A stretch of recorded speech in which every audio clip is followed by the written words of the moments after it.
E aí, meu povo, tudo certo com vocês? Hoje a gente vai falar sobre leishmaniose visceral, certo? E falar um pouco sobre as hepatosplenomegalías, né? Na verdade, a gente vai abordar uma das hepatosplenomegalías, que é a leishmaniose visceral ou o calazar. Esse é o foco da aula de hoje, mas a gente tem que entender. Beleza, esse paciente não vai chegar para a gente dizendo, tô com uma leishmaniose. Ele vai chegar com um quadro de provavelmente uma esplenomegalia, uma febre. E não é só a leishmaniose que causa esplenomegalia ou hepatoesplenomegalia com o avançar da doença. A gente tem algumas doenças que podem causar isso. E é bom que a gente consiga entender um pouquinho de cada uma delas e estudar cada uma delas aprofundado. De forma mais aprofundada, hoje a gente vai aprofundar na leishmaniose. Então, o que é que pode causar uma hepatosplenomegalia de forma crônica, aquele paciente de forma mais longa? A própria leishmaniose em si, né, ou o calazar. Doença de Chagas também pode causar esplenomegalia, hepatomegalia. Esquistossomose, o xistossoma mansoni, ele pode causar uma hepatosplenomegalia, tá? Uma hipertensão portal. Febre tifoide. Aqui na febre tifoide, ela pode causar uma hepatosplenomegalia, porém é mais comum que seja de forma aguda, tá? O linfoma, ele causa mais adenomegalias, mas pode causar também esplenomegalias e uma hepatoesplenomegalia a partir de um refluxo a partir da veia esplênica, causando hipertensão portal. Beleza?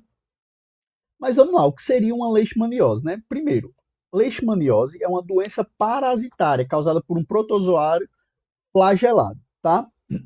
E é o Leishmania chagas, tá? Isso é muito importante. Vamos lá. Então, quem é que causa a leishmaniose? O Leishmania chagas, que é o protozoário.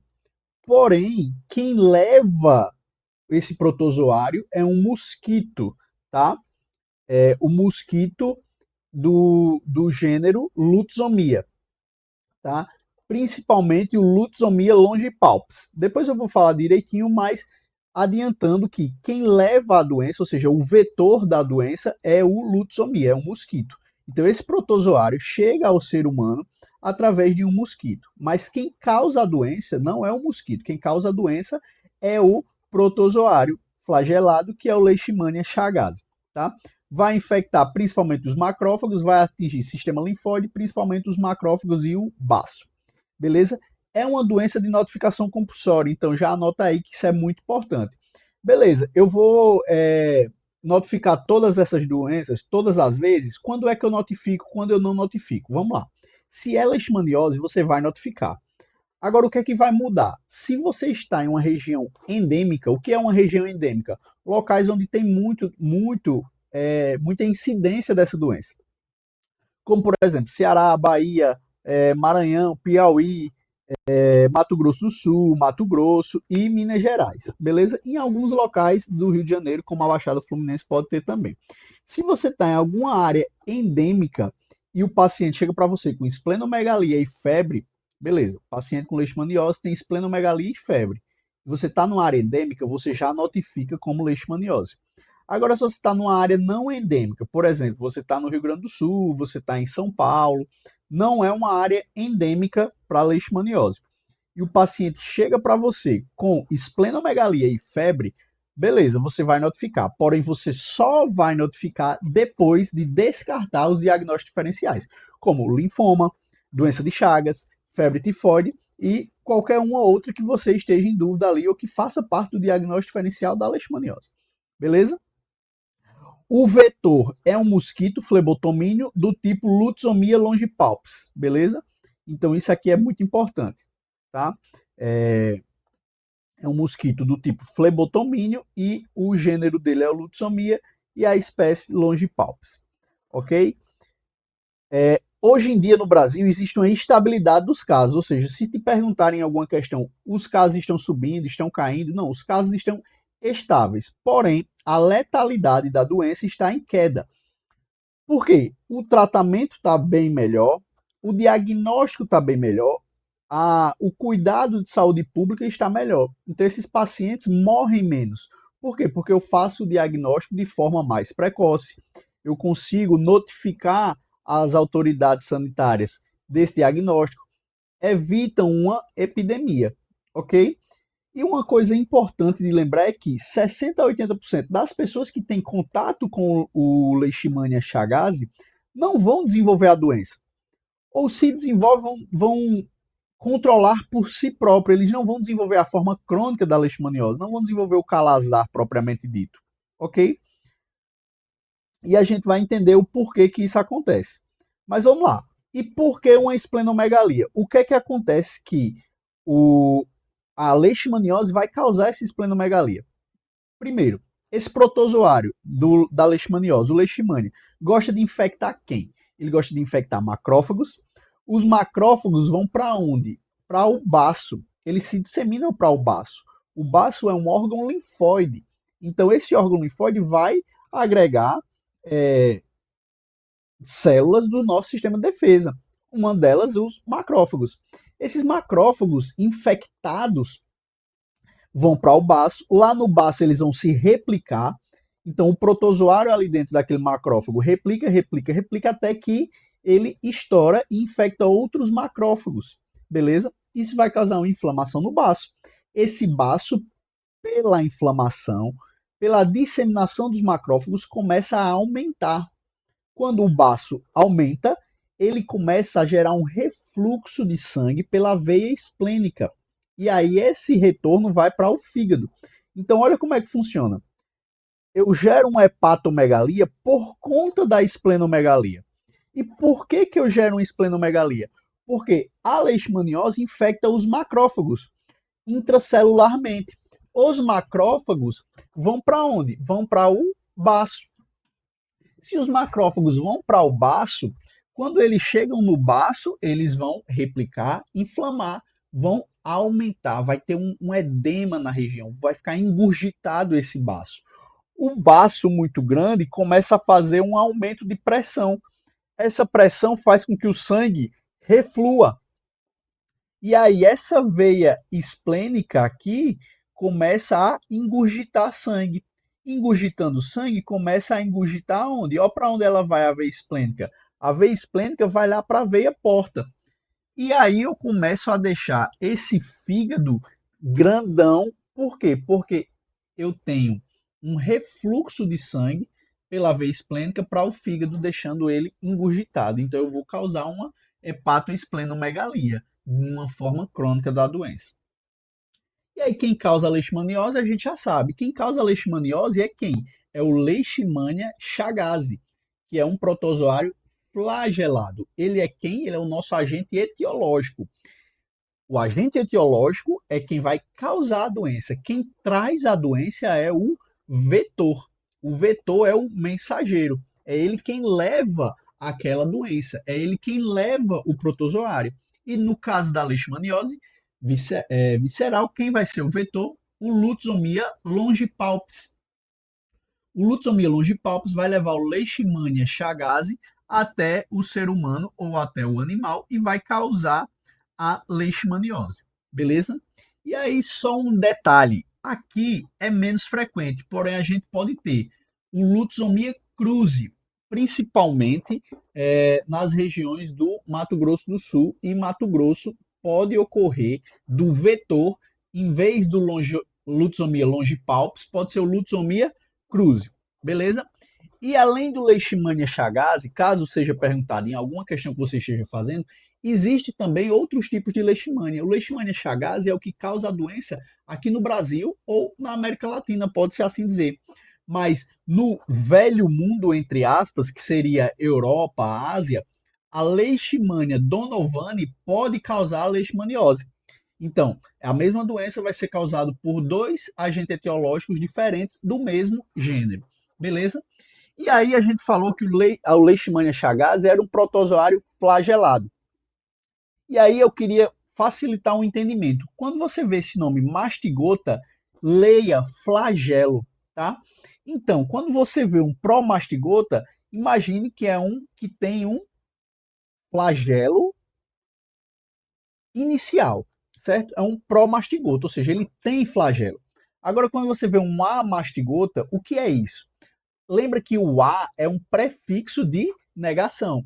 Então, esse amastigota, eu estou dizendo a você que aquele protozoário está sem o flagelo. Então, a forma amastigota é a forma que o Leishmania chagas fica sem o flagelo. Lá dentro do macrófago, ele não vai precisar desse flagelo, porque ele não vai se movimentar para canto nenhum, ele já está dentro do macrófago. Então ele perde o flagelo, se tornando a forma amastigota, beleza? Quando ele está no intestino dos mosquitos flebotominos, ou seja, do Lutzomia longipalpis, eles atingem a forma promastigota, beleza? Ok? Isso é importante. E aí outra coisa, vamos diferenciar, a gente já diferenciou o que é vetor e o que é agente etiológico. Vamos diferenciar algumas outras nomenclaturas. Por exemplo, o vetor, um reservatório e um hospedeiro. Tá, a gente já entendeu que o agente etiológico da leishmaniose é o Leishmania chagas, principalmente aqui na América Latina. O vetor, a gente também já entendeu, que é o mosquito palha, que é o Lutzomia longipalpis, ou mosquito flebotomínio. Tá, João, agora é novo isso aqui que você está me falando, reservatório e hospedeiro. Vamos lá. O reservatório é o quê? É um ser vivo que está com o protozoário, mas que não é humano. E o hospedeiro é o ser humano. Algumas literaturas tratam os animais não seres humanos como hospedeiros intermediários. Você pode também encontrar essa nomenclatura. O mais comum é chamar esses animais de reservatórios. Por quê? Porque eles vão carregar o Leishmania chagas, o mosquito vai picar esse animal. Ao picar esse animal, o mosquito se infecta também do Leishmania. O Leishmania processa lá no intestino do mosquito, a forma promastigota vai lá para a faringe do mosquito, que quando pica, injeta o promastigota no ser humano. Esse promastigota do ser humano vai infectar o macrófago, se tornando a mastigota, e vai replicar e assim dar continuidade ao ciclo. Então, quem vão ser os reservatórios? Isso aqui é importante e cai muito nas questões. O reservatório urbano é o cão doméstico. Perceba, não é o gato, não é um rato, não é um pássaro, é o cão doméstico. Porque em algumas questões eles costumam tentar confundir você dizendo que o cachorro e o gato da casa estavam com não sei o quê. E aí é muito convincente a história e você marca, porque você imagina, o cachorro tem, o gato vai ter também. Mas não, o reservatório urbano, principalmente em questões que ele for trazer alguma coisa, ele vai trazer o cão doméstico como o reservatório. Inclusive, é muito comum a gente ver que os cães que têm o calazar, que têm a leishmaniose visceral, eles são sacrificados. Por quê? É uma doença que não tem cura, embora esteja sendo estudada no Instituto Butantan uma vacina para a leishmaniose, que está dando resultado muito, muito positivo, mas ainda não é usual, não é muito comum na realidade que a gente vive, porém é algo que vai acontecer e é bom que aconteça, porque aí a gente não precisa fazer eutanásia nesses cachorrinhos aí que portam o Leishmania chagas, que é o que acontece hoje em dia. Então, o cachorro que tem calazar, ele tem que ser submetido à eutanásia. Por quê? Para que ele não infecte outros cachorros, nem infecte outros seres humanos. E como é que ele vai infectar? Mordendo? Não. O mosquito que está ao nosso redor, se ele está dentro da sua casa, o mosquito, e ele pica seu cachorro, é uma probabilidade muito maior que ele possa picar ou outro cachorro que está na sua casa, ou você próprio, ou as pessoas que moram com você na sua casa. Então a gente tem que eliminar esse reservatório. Primeiro, porque esse cachorro não vai se curar da doença, e segundo, porque eu eliminando o reservatório, eu evito que mais mosquitos piquem aquele cachorro e se contaminem com o leishmania. Beleza? E aqui, o reservatório silvestre, ou seja, pessoas que moram próximo a florestas, elas podem ter contato com os reservatórios silvestres, que são as raposas e os marsupiais. Beleza? Então, falou em raposa e marsupial, é reservatório silvestre. Beleza? E no ambiente urbano, o canis familiares, que seria o cão doméstico. E aí, só para a gente diferenciar, finalmente, reservatório é o animal de outra espécie que não seja humano, que permite a reprodução do parasita e libera formas infectantes capazes de infectar um vetor. Significa que se um mosquito, o vetor, pica o reservatório, ele consegue se infectar. Da mesma forma que se o mosquito pega um humano já infectado, ele também vai se infectar. João, então o reservatório e o ser humano é a mesma coisa. É. Por que eu chamo de reservatório? Porque não é da espécie humana. Por que eu chamo de hospedeiro? Porque é da espécie humana.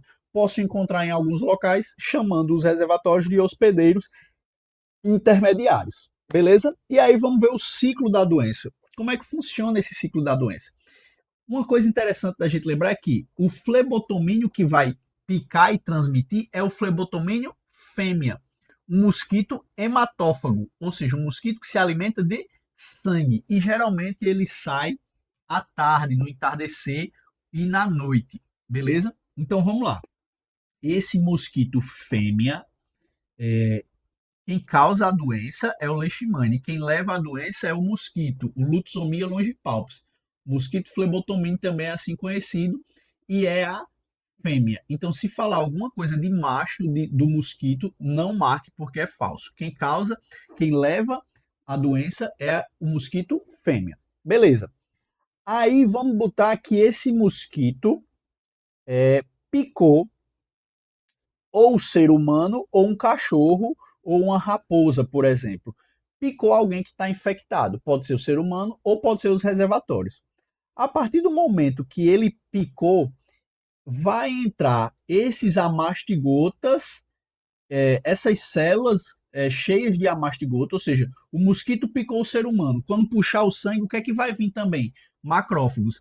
Esses macrófagos, quando chegam no intestino do mosquito, vão ser liberados. Quando eles são liberados da célula, esses amastigotas vão se diferenciar em quem? Em promastigotas, ou seja, que têm flagelo, procíclicas, que estão a favor do ciclo, que estão no começo do ciclo. Como eles estão no começo do ciclo, esses promastigotas pró-ciclo vão fazer o quê? Vão se reproduzir. A partir do momento que eles se reproduzem, se multiplicam, eles são diferenciados em promastigotas metacíclicos. Os promastigotas metacíclicos vão lá para a válvula faríngea do mosquito. Esse mosquito, agora que ele tem o promastigota metacíclico lá na sua faringe, na válvula faríngea, quando ele picar agora um novo ser humano, um novo cachorro, uma nova raposa, o que é que ele vai fazer? Ele vai colocar na corrente sanguínea desse hospedeiro ou desse reservatório um promastigota metacíclico. O promastigota metacíclico vai lá e invade os macrófagos ou neutrófagos, principalmente os macrófagos. Aí o que é que o macrófago vai? O macrófago infectado pelo promastigota metacíclico, lá dentro começa a diferenciar esse promastigota metacíclico em amastigota. Por quê? Eu já estou dentro do macrófago, eu não preciso mais de flagelo, então eu viro amastigota. Esses amastigotas vão se multiplicar por divisão simples, ou seja, vão fazer divisão binária ali, vão se diferenciar, e essas células vão estourar e eles vão infectando novas células, e assim é o ciclo. Então, eu vou ter novos amastigotas infectando os novos macrófagos e assim vai, até que um novo mosquito venha, pegue mais macrófagos, faça todo esse processo de transformar a mastigota em promastigota procíclico, de promastigota procíclico em metacíclico e de metacíclico que infecte o ser humano, ou o cachorro, ou a raposa, ou o marsupial.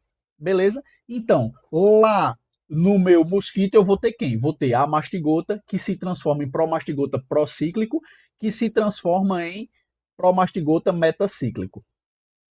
E no ser humano eu vou ter quem? Eu vou ter o promastigota metacíclico, quando ele chega, se transformando em amastigota. E depois é só amastigotas infectando novos macrófagos. Beleza?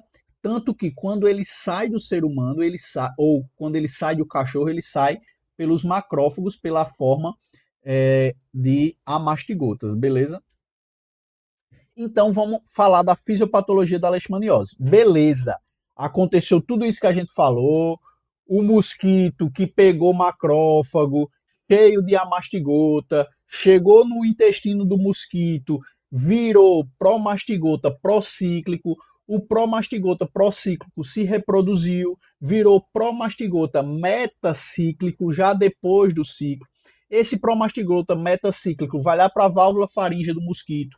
O mosquito vai lá e pica um ser humano. O ser humano, quando foi picado, foi injetado promastigota metacíclico. Esse promastigota metacíclico aqui, ó, infecta o macrófago. Infectando o macrófago, ele vai se transformar em amastigota. Beleza. O macrófago infectado vai fazer o quê? Vai tentar matar o mosquito. Vai tentar matar o amastigota, perdão. Mas ele não vai conseguir matar a mastigota. E aí ele recruta uma ajuda. Ele chama os linfócitos para ajudar ele. Os linfócitos helper, os linfócitos TH. TH quem? TH1 ou TH2? Não sei ainda. E aqui é um dos pulos do gato para você entender por que algumas pessoas desenvolvem a leishmaniose e outras pessoas conseguem se curar ou se tratar de forma endógena da leishmaniose. Existe aqui o linfócito T naive. Esse linfócito T naive é um linfócito T imaturo, é um linfócito T que pode escolher o que é que ele vai ser ainda. Esse linfócito TH0 é um linfócito que ele pode escolher se ele vai virar TH1 ou se ele vai virar TH2. O que é que vai mudar? É a resposta que eu dou nele, é o estímulo que ele vai receber. Em algumas pessoas, ele recebe o estímulo IL-12, ou seja, interleucina 12, que vai estimular a via do TH1. Em outras pessoas, ele vai receber o estímulo IL-4, interleucina 4, que estimula a via TH2. Qual é o problema? É que aqui eu mudo totalmente. Quando eu tenho um estímulo via TH1, eu tenho uma resposta imune celular. Célula atacando célula. Quando eu tenho uma resposta imune TH2, eu tenho uma resposta humoral. Eu vou produzir anticorpos. Tá, João, beleza. Me perdi um pouco que eu não lembro direito de imunologia. Então vamos lá. Se eu tenho uma resposta celular, ela é muito boa para matar quem?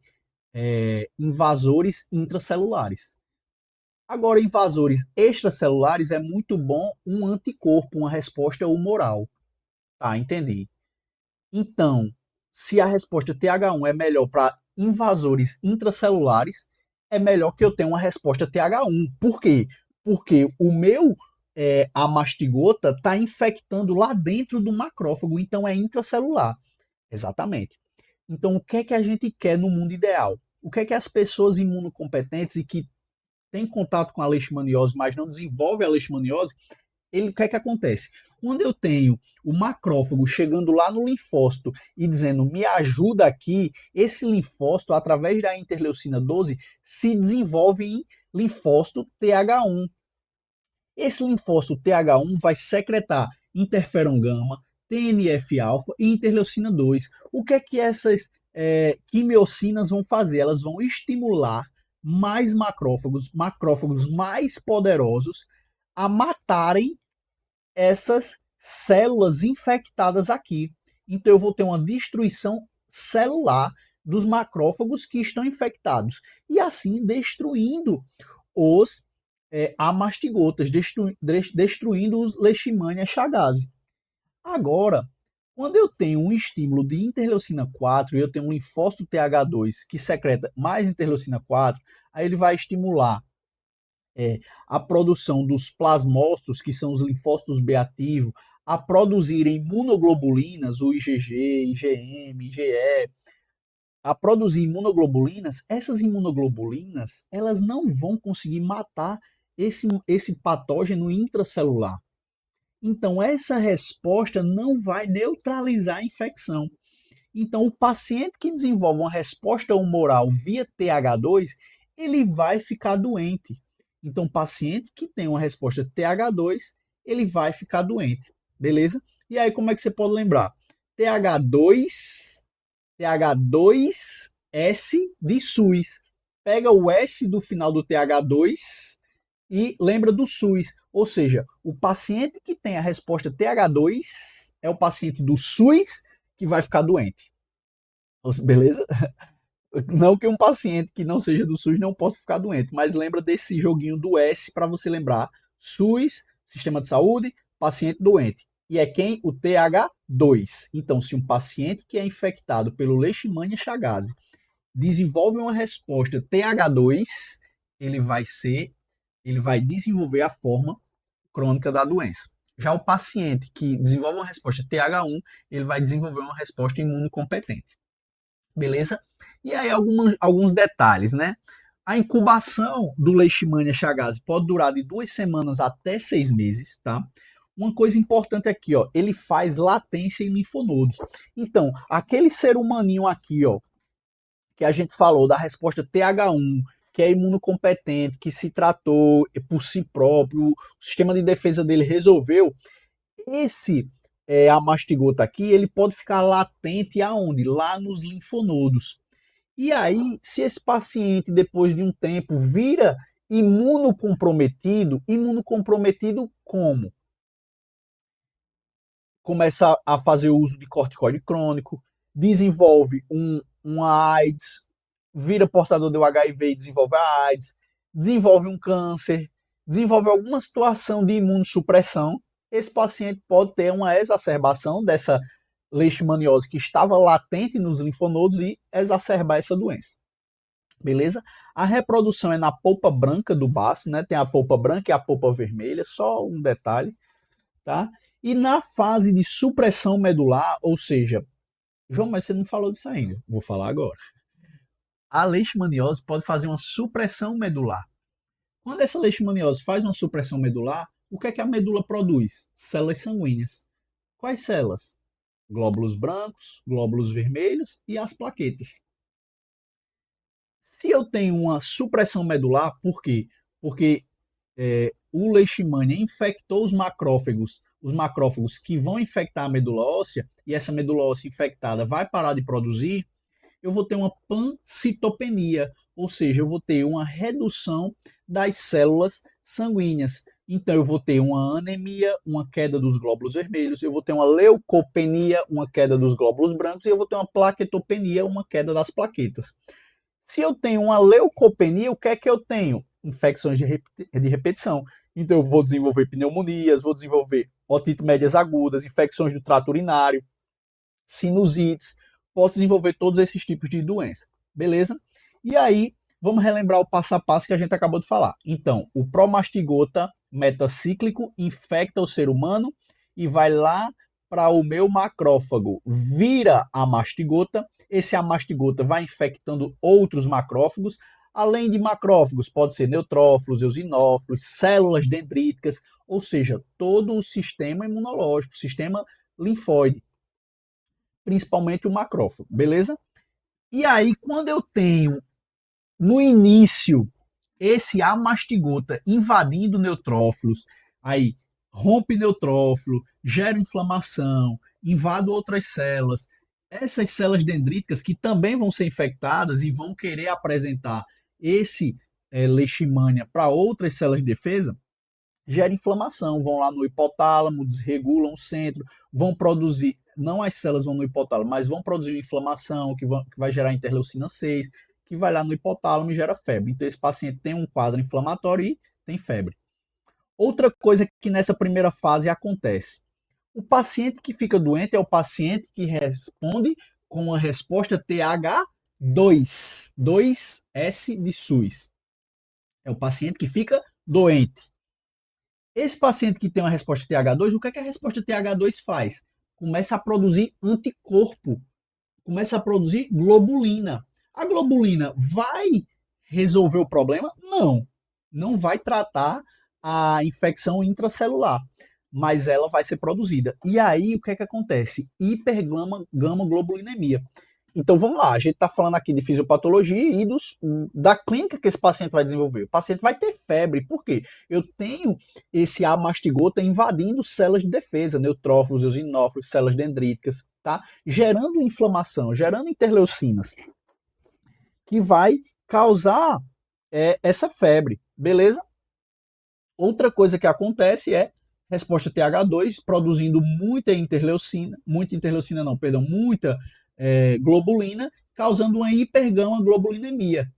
Então, se você faz uma eletroforese de proteínas nesse paciente, em vez de eu ter um pico de albumina, por quê? Quem é a proteína mais abundante do nosso corpo? Albumina. Se você faz uma eletroforese de proteínas, você vai ter um pico de albumina e outras proteínas lá, entre elas a globulina. Na leishmaniose, eu tenho uma coisa que é muito interessante para validar essa doença. Uma coisa muito peculiar da leishmaniose, que é o quê? É a inversão albumina-globulina. Por que, João, a inversão albumina-globulina? Porque num ser humano normal, sem doença, eu vou ter muita albumina e um pouco de globulina ali. No ser humano com leishmaniose, a minha resposta TH2 exacerbada, que vai produzir, tentando controlar a infecção, mas não vai controlar a infecção porque a resposta TH2 não é boa para combater agentes intracelulares e eu vou produzindo anticorpo, globulina, globulina. E aí a globulina vai lá para cima. Como eu produzo tanta globulina, eu paro de produzir tanta albumina. E outra coisa, além da albumina que eu produzo, tem a albumina que eu ingiro através da alimentação. Essa ingestão de proteínas, essa ingestão da albumina vai estar prejudicada. Por quê? Porque uma das coisas também que o Leishmania Chagas faz quando infecta os macrófagos é atingir o tecido linfóide. Perceba que ela atinge o sistema linfóide como um todo. E lá no meu intestino, nas minhas placas de Peyer, lá no meu intestino, eu tenho tecido linfóide. Quando eu tenho o meu tecido linfóide gastrointestinal infectado pelo Leishmania, eu vou ter o quê? Desabsorção. Então o paciente não vai absorver os nutrientes. Se ele não absorve o nutriente, ele começa a ter o quê? Hipoalbuminemia. Ele vai ficar desnutrido, ele vai ter diarreia. Por quê? Porque a comida vai passar, não vai ser absorvida. Beleza? Tudo isso por quê? Por conta da infecção nos tecidos linfáticos. Outro tecido linfático que o macrófago infectado pelos amastigotas vão prejudicar. Adenomegalias, replicação linfonodal. Então eu vou ter um pouco de adenomegalia. É o mais comum da doença? Não. O carro-chefe da doença está aqui, ó. O órgão linfóide mais afetado é o baço. Então eu vou ter uma esplenomegalia. O órgão linfóide mais afetado é o baço. E a célula mais afetada é o macrófago. O macrófago vai lá para o baço e se dissemina, reproduz e reproduz. Ah, Ju, ele vai só para o baço? Não, a gente acabou de falar. Ele vai para o tecido linfóide gastrointestinal, vai causar diarreia, vai causar desnutrição, vai causar má absorção das proteínas, então eu vou ter pouca albumina. Se eu tenho pouca albumina e estou produzindo muita globulina, por conta da resposta TH2, eu vou ter uma inversão albumina-globulina, e isso não é bom. Porque se eu tenho pouca albumina, eu estou desnutrido. Se eu tenho muita globulina, significa que eu estou produzindo muito anticorpo, mas eu estou produzindo anticorpo que não está me servindo de nada, porque a resposta efetiva para a leishmaniose é uma resposta TH1, beleza?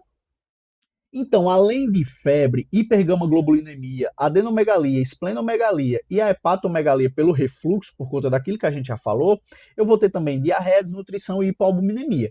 Vão amarrando aí por que acontece cada um dos sintomas e dos sinais, beleza? Beleza. Esse macrófago, esse amastigota, esse protozoário infectou macrófago, me deu febre, teve resposta TH2, aí depois foi para os órgãos linfóides, e depois, qual é o próximo passo? Esse macrófago infectado pelo amastigota, ele pode ir para onde? Para a medula óssea.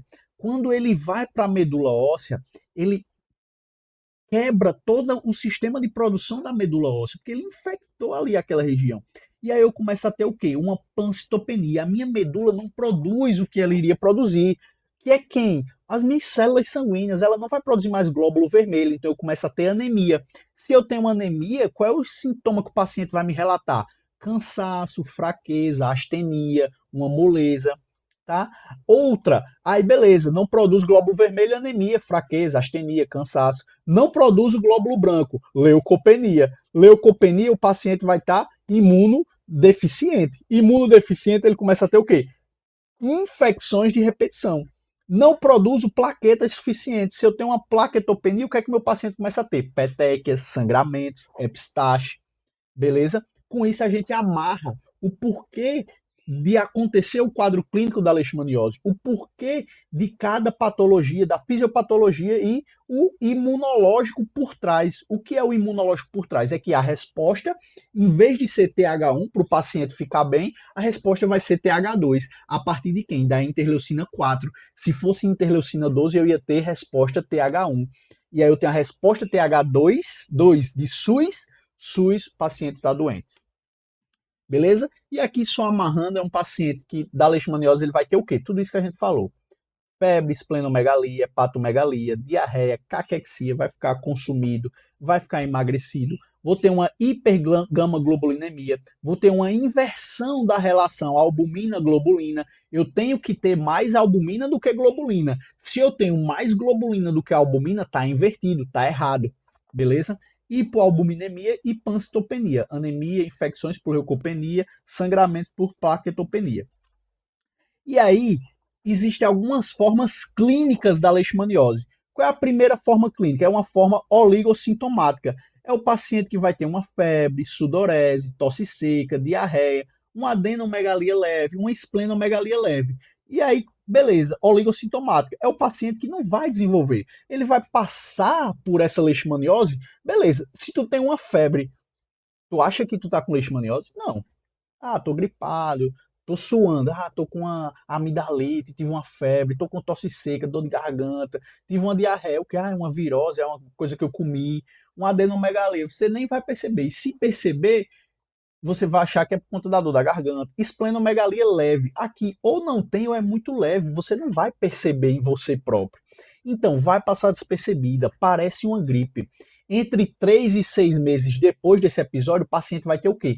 Eosinofilia. Eosinofilia é bom, é sinal que o paciente está curado da leishmaniose. E ele se curou como? Por si próprio. Por quê? Porque ele tem uma resposta TH1 competente. É aquele paciente que 60 a 80% dos pacientes vão ficar nessa forma oligossintomática. Beleza? Alguns pacientes vão piorar um pouquinho mais. Eles vão para a forma aguda. E quais são os sintomas da forma aguda? É igual a oligossintomática. O paciente tem uma síndrome monolike, que é uma síndrome parecida com a mononucleose. Significa o quê? O paciente vai parecer que está com uma virose, com a mononucleose, com essas síndromes monolike. Pode ter aqui pancitopenia, 50% dos pacientes só, tá? E raramente ele vai ter uma eosinofilia de cura assim muito alta, beleza? Outra coisa, aqui a esplenomegalia também é leve a moderada, não vai ter muita coisa. Então a gente tem a forma oligossintomática, que é aquele paciente que nem vai perceber que teve, vai passar despercebido. Esse paciente da forma aguda é um paciente que vai ter esses sintomas aqui de uma virose, de uma síndrome de monolike, que é uma síndrome monolike, é uma síndrome que parece com mononucleose, ele vai ter isso de uma forma mais sofrida, vai parecer mais uma gripe mais pesada, porém vai passar, beleza? 60 a 80% dos pacientes estão aqui. E o paciente do calazar, o paciente da forma crônica, é aquele paciente da resposta TH2. O que é que acontece? Predomina em pacientes imunodeficientes ou até pacientes que são imunocompetentes, mas tiveram a resposta TH2, tá? Um paciente que vai ter uma febre prolongada, meses de febre, tá? É um paciente que vai ter a barriga grande. Por quê? Porque eu tenho uma esplenomegalia de grande monta. O paciente da leishmaniose é o paciente que vai apresentar uma das maiores esplenomegalias da medicina. Então, o paciente que tem esplenomegalia de grande monta, uma grande esplenomegalia, é o paciente da forma crônica, da leishmaniose crônica. O paciente tem uma febre prolongada. Aqui, um detalhe, anota aí, não é febrão. Paciente 40 graus, não é paciente ali 38, 38,5, 38, 37,9 e ó, meses, beleza? Hepatomegalia quando está mais avançada, anemia, sangramentos e infecções. Por quê? Porque aqui eu já evolui para uma pancitopenia. Esse macrófago já está lá atacando minha medula. Essa minha medula vai parar de produzir bem glóbulos vermelhos, glóbulos brancos e as plaquetas, beleza? Então, as formas da leishmaniose, oligossintomática, aguda e forma crônica ou Calazar, ok? E aí, o que é que a gente espera num padrão de laboratório do paciente com a leishmaniose? Quais são os exames que a gente pode pedir quando a gente está investigando, ou seja, eu nem sei se é uma leishmaniose ainda, pedir esses exames aqui, estou desconfiado, o que é que eu espero desses exames? Veja bem, eu não estou falando de diagnóstico, eu estou falando daquele paciente que você está investigando, beleza? Então vamos lá. Qual é o padrão de um hemograma do paciente com um calazar, do paciente com a leishmaniose visceral? É um paciente com anemia, hemoglobina menor do que 9, paciente que tem uma leucopenia, poucos eosinófilos, tá? Paciente que vai ter uma plaquetopenia. Isso aqui é o que a gente chama pancitopenia. E aqui a anemia é o quê? É normonormo. É uma anemia normocítica e normocrômica. Por quê? Porque o problema aqui está na fábrica. O problema aqui é que a minha medula está infectada com os macrófagos cheios de amastigotas. Então, o problema é normo. Não é que está faltando ferro, não é que está faltando isso, está faltando aquilo. Não, é a fábrica que está passando por um problema. O VHS, que é a velocidade de hemossedimentação. Isso aqui é uma prova inflamatória inespecífica. Qualquer inflamação vai aumentar. Se a leishmaniose é uma inflamação, é uma infecção dos tecidos linfóides, eu vou ter o VHS aumentado. Aqui já é mais importante, aqui já vai te guiando melhor para o teu diagnóstico. Perceba bem, é te guiar melhor para o teu diagnóstico. Então, uma albumina. Como é que fica a albumina do paciente com leishmaniose visceral? Vai ficar reduzida. E quando eu faço uma eletroforese de proteínas, eu vou ter o quê? As gama-globulinas, pipocadas lá em cima. Isso eu chamo de quê? De inversão albumina-globulina. Eu tenho pouca albumina, que deveria ter muito, e eu tenho muita globulina, que deveria ter pouco.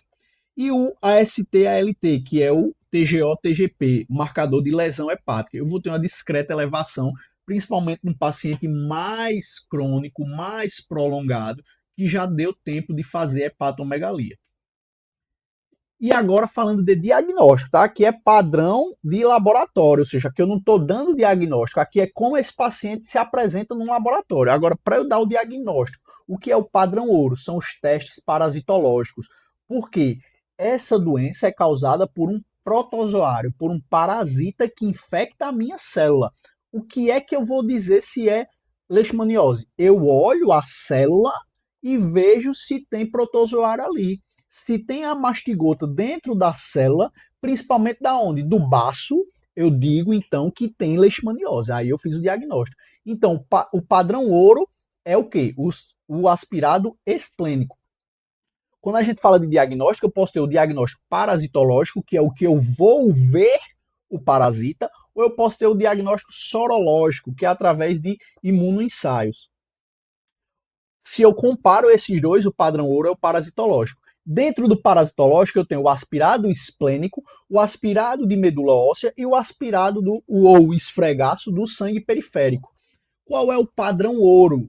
É o aspirado esplênico, é eu tirar sangue do baço, aspirar esse baço, colocar lá no esfregaço para olhar e vou ver se tem a mastigota ali, ó. Aqui eu tô vendo o quê, ó? Um macrófago. Esse macrófago aqui, ó, um núcleozinho e aqui cheio de amastigotas, beleza? Isso aqui é leishmaniose. Sensibilidade de 90 a 95%. Quais são os requisitos? Tem uma esplenomegalia maior do que 3 centímetros, atividade de protrombina maior do que 60% e plaquetas maior do que 40 mil. João, se é o padrão ouro, por que eu não faço então para todo mundo? Por que tem então aspirado de medula óssea? Vamos lá. Por quê? Perceba, o paciente que tem uma leishmaniose, ele pode ter uma pancitopenia. Se esse paciente tem uma pancitopenia, ele vai ter uma plaquetopenia também. Se ele tem uma plaquetopenia também, esse paciente vai ter sangramentos. Se esse paciente tem sangramentos, você concorda que eu furar o baço, que é um órgão extremamente irrigado, vai ser complicado? Esse paciente pode não parar de sangrar. Porque eu tenho uma discrasia sanguínea, eu tenho uma plaquetopenia e vou furar um órgão muito irrigado, que é o baço. Então não faz tanto sentido assim.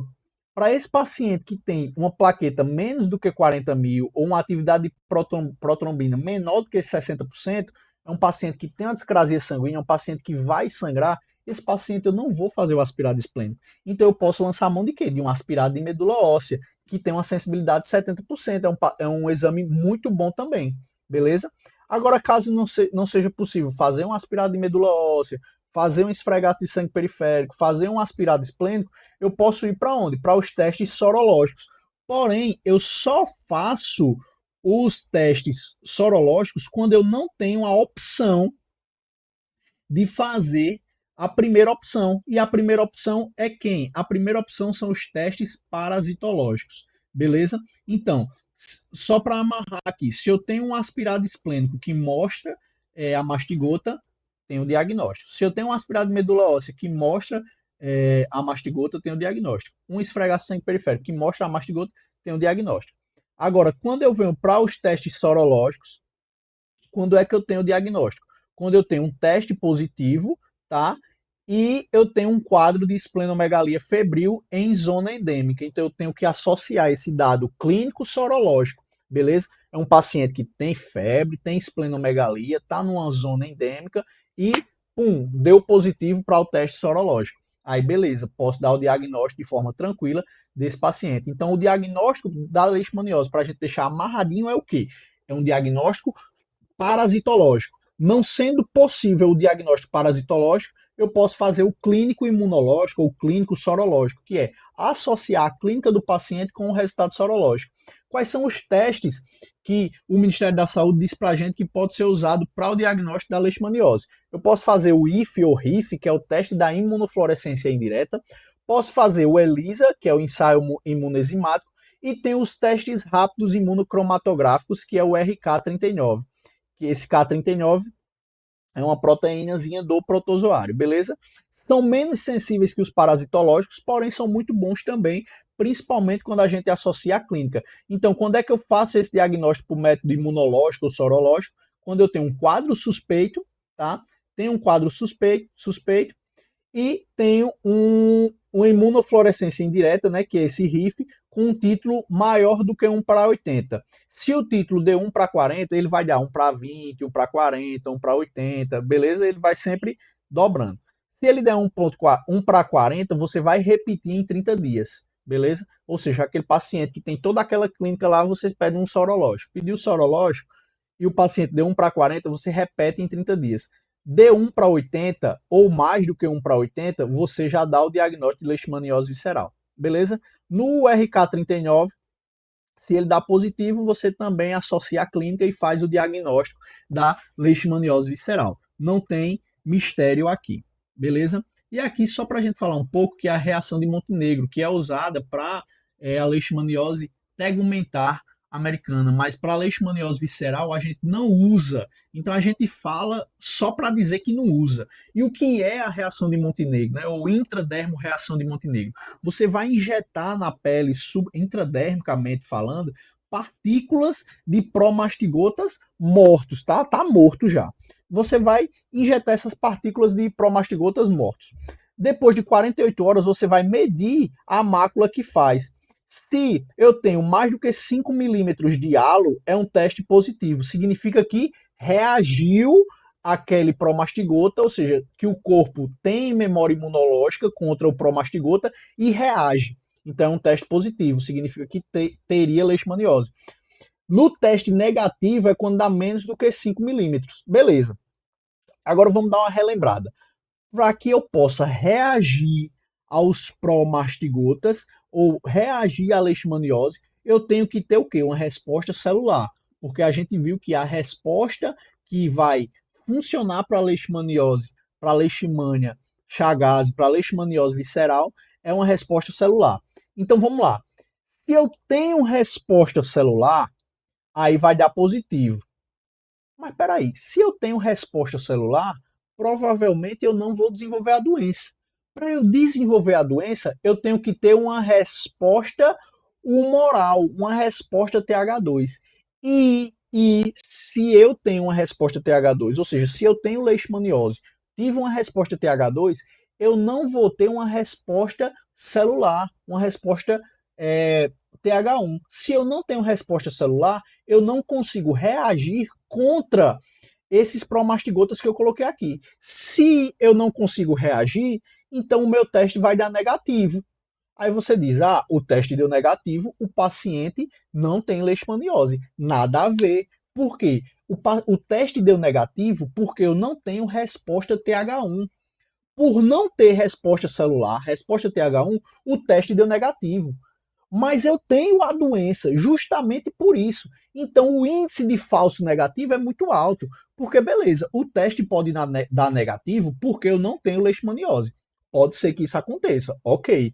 Mas ele também pode dar negativo porque a minha resposta é do tipo TH2. Então, se a minha resposta é do tipo TH2, eu não vou reagir contra esses promastigotas. Então, esse teste usa uma resposta celular. Então, na leishmaniose visceral, a reação celular está deficiente. É por isso que eu fiquei doente. Então, se a resposta celular está deficiente, eu não vou reagir. Se eu não reajo, o teste dá falso negativo. Então, jamais, em hipótese alguma, o teste de Montenegro é feito para dar diagnóstico de leishmaniose visceral. Beleza. E como é que a gente trata? Vamos lá. Primeira escolha de tratamento é o antimonial pentavalente, tá? Que é o antimoniato de N-metilglucamina, tá? Essa droga, o antimonial pentavalente, é a primeira escolha. Como é que eu trato? 20 miligramas quilo EV ou IM diariamente durante 20 a 40 dias. João, é 20 ou é 40? De 20 a 40. Como é que você vai parar ou não? A depender da resposta clínica. Você vai ver se melhorou febre, se melhorou pancitopenia, se melhorou todos os sinais clínicos da leishmaniose. Qual é o problema dessa droga, do antimonial pentavalente? É que é bastante tóxica, tá? Aumenta o intervalo QT. Então, ela vai fazer uma hepatite medicamentosa, então vai aumentar TGO, TGP, vai prejudicar a função renal, então eu posso ter uma elevação de creatinina, vai fazer uma pancreatite medicamentosa, quer dizer, não vai fazer, né? Pode fazer. Vai aumentar a amilase lipática, né? Uma pancreatite, e vai prejudicar o paciente que já tem uma doença cardíaca, porque ele aumenta o intervalo QT. Aumentando o intervalo QT, eu vou prejudicar esse paciente de forma cardiologicamente falando, então o eletrocardiograma desse paciente vai estar modificado com o aumento do intervalo QT. Por quê? Por conta do antimonial pentavalente. Tá, João? Então, se é um paciente cardiopata, paciente que tem uma arritmia, uma bradicardia, ou um paciente que já tem que é nefropata, já tem a função renal toda lascada, ou tem uma hepatite já de longa data, e aí eu vou fazer uma hepatite medicamentosa ainda mais. Quando é que eu não uso, então, o antimonial pentavalente? A gente tem a anfotericina B, que é a nossa segunda escolha. Por que a gente não usa logo de cara? Primeiro, porque ela é muito cara, beleza? Mas ela é menos tóxica. E o antimonial pentavalente também é uma droga que resolve os problemas. Então vamos lá. Quando a gente vai utilizar a anfotericina B em vez do antimonial pentavalente? A gente vai utilizar em alguns casos. Primeiro, paciente com HIV. Segundo, extremos de idade. Então, paciente menor do que 1 ano e paciente maior do que 50 anos. Outra coisa, quadros mais graves. É aquele paciente que está muito grave, está com uma pancitopenia grande, uma hepatomegalia grande, uma esplenomegalia grande. Então, é um paciente que está com múltiplas infecções. Beleza? Opa, olha aqui, ó, um paciente com insuficiência renal. Por quê? Porque o antimonial prejudica a função renal. Outra coisa, insuficiência hepática. Por quê? Porque o antimonial aumenta a TGO-TGP, faz uma hepatite medicamentosa que, por conseguinte, vai aumentar a TGO-TGP. Vai um paciente com insuficiência cardíaca, eu não faço, tá? Um paciente que tem um intervalo QT corrigido de maior do que 450 milissegundos, ou seja, um paciente que já tem um alargamento do intervalo QT, paciente que já tem uma insuficiência cardíaca, paciente que já faz uso de outras medicações que alargam o intervalo QT. Então, tudo isso aqui é uma contraindicação do uso do antimonial, e aí eu uso a anfotericina B. Tá? hipersensibilidade, intolerância ou falência ao antimonial pentavalente, ou seja, aqui eu já não estou começando, mas, por exemplo, eu comecei com antimonial pentavalente, aí o paciente teve reações alérgicas, teve intolerância, não conseguiu reagir bem ou não funcionou. Aí eu tenho indicação de usar anfotericina B. E outras condições imunossupressoras, como doenças, como o HIV, por exemplo, ou outras doenças imunodepressoras, ou medicação, paciente que usa corticoide cronicamente. E gestantes, tá? A gestante não faz o antimonial pentavalente, gestante faz o anfotericina B. Todas essas são indicações, tá? A gente tem duas formas, tem a desoxilato, a anfotericina B desoxilato, e tem a anfotericina B lipossomal. A lipossomal é menos tóxica, porém é mais cara, mas é a que mais usa, tá? A gente vai usar 3 miligramas quilo uma vez ao dia de 5 a 7 dias de forma endovenosa. Beleza? A gente usa a anfotericina B nesses casos aqui que eu acabei de falar para vocês e a gente usa a anfotericina B em contrapartida ao antimonial pentavalente, que é a primeira escolha. É válido salientar isso. A primeira escolha é o antimonial pentavalente, tá?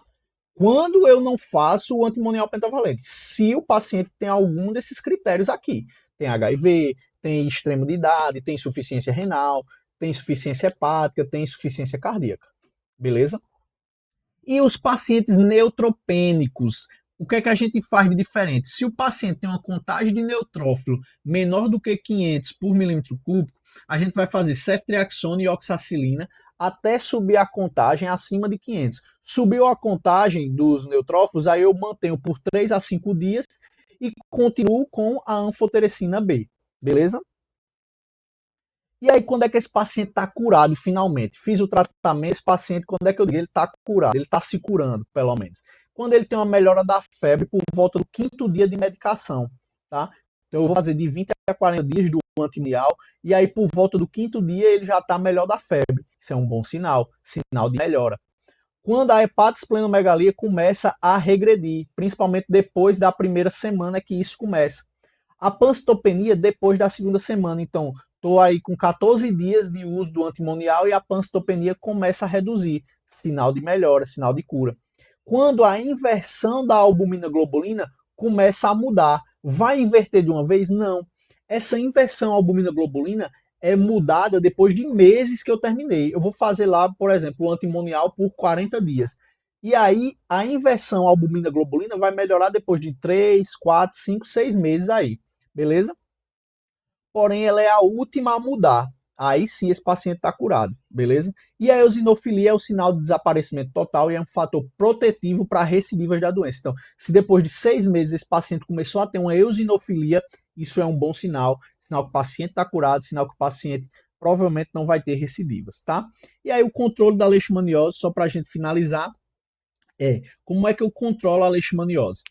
Eu vou controlar a partir de 3 vertentes, a partir do hospedeiro, dos reservatórios e dos vetores. Então, se cair em alguma questão de prova falando de como eu controlo a leishmaniose, cuidado com o que você vai marcar. Você vai marcar o que fala disso aqui. Ó. Se fala que eu controlo a leishmaniose dando diagnóstico precoce ao ser humano, correto.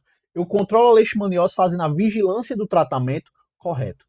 Eu controlo a leishmaniose fazendo controle clínico de cães abandonados, sabendo se esse paciente tem se esse cachorro tem calazar ou não. Coleiras com deltametrina a 4%, porque a deltametrina a 4% ela é um repelente contra o vetor, e aí eu protejo os animais. Fazendo telas em canis para que o mosquito não passe, e eutanásia de todos os animais infectados. Então eu consigo controlar a leishmaniose fazendo eutanásia dos animais infectados. Por quê? Porque se eu faço a eutanásia daquele cachorro infectado, eu evito que aquele cachorro seja reservatório para vários mosquitos picarem, tá? E aí, quando é que outra coisa que eu posso controlar a leishmaniose é controlar o vetor. Como é que eu controlo o vetor? Fazendo saneamento básico e fazendo controle de criadouros, evitando água parada, evitando contato em floresta, essas coisas, tá? Então, esse quadrinho aqui é que você vai controlar a leishmaniose. Beleza? Então, com isso a gente finaliza, tá? Essa parte de leishmaniose. Espero que tenham gostado. Se você está vendo essa aula no YouTube, se inscreve aqui no canal, comenta alguma coisa aí nos comentários e deixa seu gostei.